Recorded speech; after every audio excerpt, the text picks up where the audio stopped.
strike into the crowd. வணக்கம் நண்பர்களே, welcome to my channel CCF உங்கள் cricket with mister cocktail furious. So இப்போ நம்ம டிஸ்கஸ் பண்ண போற topic Duleep trophy 2024 second round start ஆகி சூப்பரா போயிட்டு இருக்கு. ஸோ ரெண்டு மேட்ச்மே ஸ்டார்ட் ஆகி டே 2 வரைக்கும் நடந்து முடிஞ்சிருக்கு. நிறைய விஷயங்கள் இருக்குங்க டிஸ்கஸ் பண்ண. பட் அதுக்கு முன்னாடி வந்து பாத்தீங்கன்னா ஆல்ரெடி நான் ஒரு வீடியோ போட்டுருந்தேன். இந்தியா ஸ்குவாட் அனௌன்ஸ் பண்ணிட்டாங்க. ஃபர்ஸ்ட் டெஸ்ட் மேட்ச்க்கு அகைன்ஸ்ட் பங்களாதேஷ் சேப்பாக்ல நடக்க போகுது. ஸோ அதுல விளையாட சில இந்தியன் பிளேயர்ஸும் வந்து பாத்தீங்கன்னா துலீப் ட்ராஃபி ஃபர்ஸ்ட் ரவுண்ட் விளையாடினாங்க. அவங்களாம் இந்த செகண்ட் ரவுண்ட்ல இருந்து பாத்தீங்கன்னா எக்ஸிட் ஆயிட்டாங்க. ஏன்னா சேப்பாக்ல வந்து பாத்தீங்கன்னா பயங்கரமா இன்டென்ஸான ஒரு பிராக்டிஸ் செஷன் நடந்துட்டு இருக்கு under Gautam Gambhir, Morne Morkel and Abhishek Nayar. So அதை பார்க்கறதுக்கே சூப்பரா இருக்கு. ஏன்னா இன்னும் ஒரு ஃபியூ டேஸ் தான் இருக்கு test மேட்சஸ்க்கு.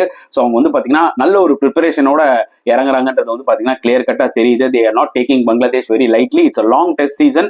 So happy to see key Indian players வந்து பாத்தீங்கன்னா இப்பவே சேப்பாக்ல போய் இறங்கிட்டு அவங்களோட பிராக்டிஸை ஸ்டார்ட் பண்றதை பார்க்கும்போது it gives lot of positive sign. So இந்த துலீப் ட்ராஃபி செகண்ட் ரவுண்ட்ல மற்ற அதர் பிளேயர்ஸ்க்குலாம் நல்ல ஒரு ஆப்பர்ச்சுனிட்டி கிடைச்சிருக்குங்க. அதாவது ரிங்கு சிங்கா இருக்கட்டும், சஞ்சு சாம்சனுக்குலாம் வந்து ஒரு அருமையான ஆப்பர்ச்சுனிட்டி கிடைக்குது. அதே மாதிரி மற்ற பவுலர்ஸ்க்கும் வந்து பாத்தீங்கன்னா domestic bowlers who have performed for their state teams அவங்களுக்கும் ஒரு ஆப்பர்ச்சுனிட்டி கிடைக்குது. ஸோ இதுதான் பியூட்டி ஆஃப் துலீப் ட்ராஃபி இந்த பர்டிகுலர் சீரீஸ்ல. ஏன்னா கண்டிப்பா இம்பார்ட்டன்ட் பிளேயர்ஸ்லாம் வந்து பாத்தீங்கன்னா இந்தியாவுக்கு விளையாட போயிடுவாங்க. மற்ற பிளேயர்ஸ்க்கும் ஆப்பர்ச்சுனிட்டி கிடைக்க போகுதுன்னு நான் ஆல்ரெடி சொல்லியிருந்தேன். அந்த மாதிரி தான் கிடைச்சது. அது கரெக்டா யூஸ் பண்ணாங்களா இல்லையான்றதை இந்த வீடியோல நம்ம டிஸ்கஸ் பண்ணலாம்.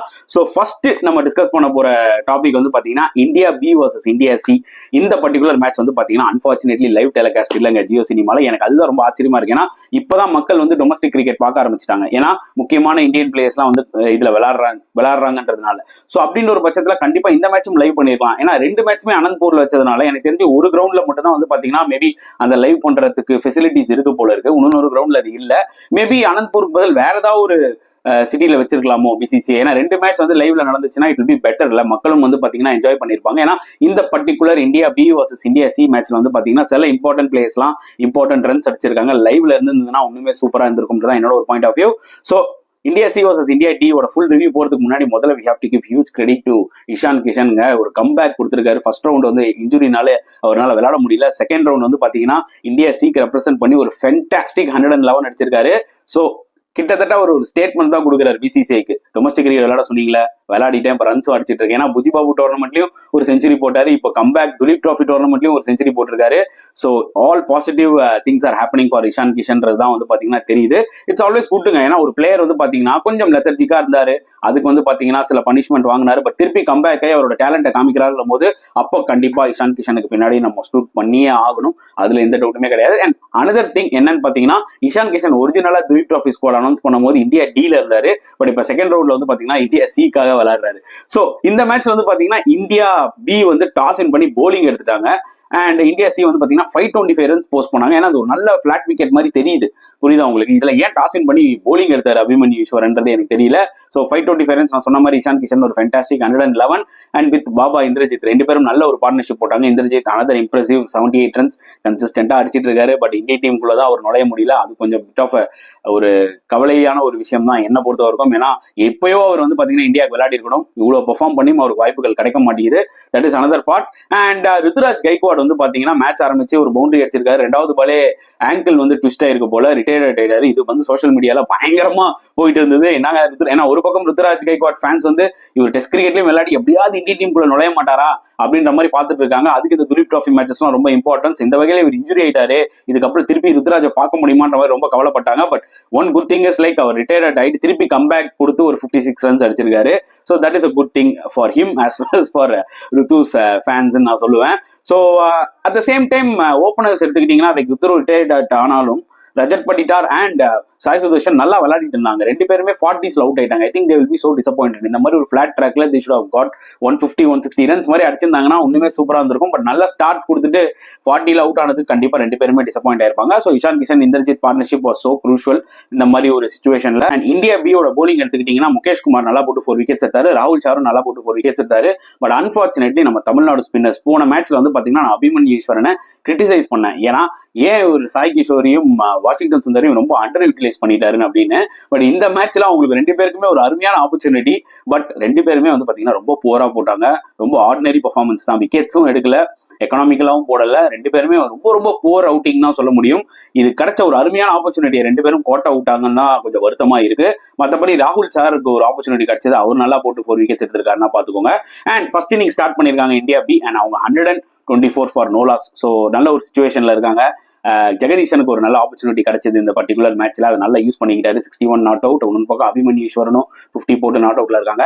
இந்த டே 3ல கண்டிப்பா வந்து பாத்தீங்கன்னா ஒரு பெரிய நாக் ரெண்டு பேருமே விளாடணும் தான் நினைப்பாங்க. ஏன்னா அதுக்கப்புறம் முஷீர் கான் இருக்காரு, சஃப்ராஸ் கான் இருக்காரு, Rinku Singh, so many good players are there. So it's going to be fun day 3. அதுல எந்த டவுட்டுமே கிடையாது.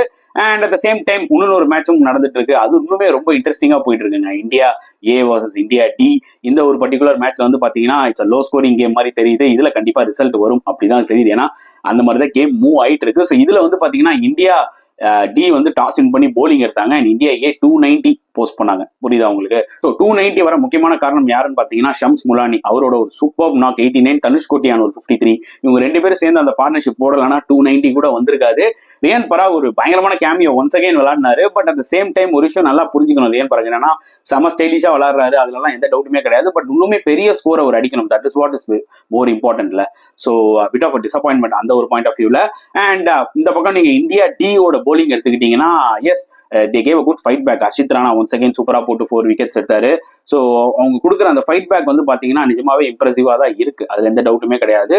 அண்ட் இன்னொரு பக்கம் வந்து பாத்தீங்கன்னா இந்தியா டி வந்து 183 தான் ஃபர்ஸ்ட் இன்னிங்ஸ்ல அடிச்சாங்க. So another failure for Shreyas Iyer. கண்ணாடி போட்டு வந்து ஆடினாரு, அவரும் சீப்பா அவுட் ஆயிட்டாரு. சஞ்சு சாம்சனும் வந்து பாத்தீங்கன்னா அருமையான ஒரு ஆப்பர்ச்சுனிட்டியை திருப்பியும் கோட்டை விட்டாரு. ஒரு புவர் ஷாட், அதாவது இந்த ஷாட் செலக்ஷன் தான் ஒரு மிகப்பெரிய பிரச்சனையா இருக்கு சஞ்சு சாம்சனுக்கு. அது ஒயிட் பால்லையா இருக்கட்டும், இல்ல ரெட் பால்லையா இருக்கட்டும், எதுல வேணாலும் இருக்கட்டும், ஒரு ஷார்ட் பால் வந்து பாத்தீங்கன்னா எய்தர் நீ வந்து ஃபுல் புல்லுக்கு போகணும், இல்லைன்னா அந்த பாலை விட்டுறணும். ஒரு ஹாஃப் பேக்டு புல் ஷாட் ஆடி அவுட் ஆயிட்டு போனாரு. டிசப்பாயிண்டிங் ஷாட் தான். ஜஸ்டிஸ் ஃபார் சஞ்சு சாம்சன் நிறைய பேர் கேட்டுட்டு இருக்காங்க. பட் அன்பார்ச்சுனேட்லி அதுக்கேற்ற மாதிரி ஜஸ்டிஸ் சஞ்சு சாம்சன் பண்றாரா இல்லையான்றது தெரியல. ஏன்னா ஆல்ரெடி அவருக்கு ஆப்பர்ச்சுனிட்டி மினிமலா தான் கிடைக்குது. கிடைக்கிற ஆப்பர்ச்சுனிட்டி என்ன பண்ணிடுறாருன்னா அது கோட்டை விட்டுறாருன்றதுதான் உண்மையான ஒரு விஷயங்க. ஸோ அது ஒரு பிட் ஆஃப் வரிசம், அதுல எந்த டவுட்டுமே கிடையாது. But Padikkal super knock 92 single ஹேண்டடா அடிச்சாரு. அந்த 92 இல்லைன்னா ஒண்ணுமே இந்தியா டியோட நிலைமை ரொம்ப ஒஸ்டா போயிருக்குன்னா பாத்துக்கோங்க. So really they were struggling. And ஒரு பக்கம் இந்தியா ஏவோட போலர்ஸ் கலீல் அஹமத் நல்லா போட்டாரு. அக்யூப் கான் அப்படின்ற ஒரு ஃபாஸ்ட் போலருக்கு ஆப்பர்ச்சுனிட்டி கிடைச்சது, அவரும் சூப்பரா போட்டு 3 விக்கெட்ஸ் எடுத்தாரு. ஸோ நிறைய பாசிட்டிவான சைன்ஸ் இருக்கு இந்தியா ஏ பொறுத்தவரைக்கும். அண்ட் திருப்பி செகண்ட் இன்னிங்ஸ்ல வந்து பாத்தீங்கன்னா இந்தியா ஏ கொஞ்சம் ஸ்ட்ராங்கான பொசிஷன்ல இருக்காங்க. 115 ஃபார் 1. மயங்க் அகர்வால் ஒரு 50 போட்டு அவுட் ஆயிட்டாரு. ஸ்ரேயாஸ் ஐயர் பால்ல காட்டன் போல்ட்னா பாத்துக்கோங்க. And at the same time Pratham Singh Delhi opener, அவரு வந்து பாத்தீங்கன்னா ஃபர்ஸ்ட் இன்னிங்ஸ்ல ஃபெயிலியர் இருந்தாலும் செகண்ட் இன்னிங்ஸ்ல ஒரு நல்ல நாக் விளையாடிட்டார். 59 not out. ஸோ கண்டிப்பா டே 3ல அவங்களும் வந்து பாத்தீங்கன்னா இந்த லீட் 222 ரன்ஸ் லீட் வச்சிருக்காங்களா, இன்னும் ஒரு எக்ஸ்ட்ரா ஒரு 150 ரன்ஸ் ஆட் அப் பண்ணி கண்டிப்பா டார்கெட் ஒரு 380 390 கொடுக்க பார்ப்பாங்க இந்தியா டிக்கு. It's going to be really difficult. Hopefully Shreyas Iyer and Sanju Samson second இன்னிங்ஸ்ல நல்லா விளையாடுவாங்க நான் நம்புறேன். பிகாஸ் அந்த வே அவங்க ஃபர்ஸ்ட் இன்னிங்ஸ்ல அவுட் ஆகும்போது ரொம்பவே கவலையா இருக்கு. So hopefully they will score some runs.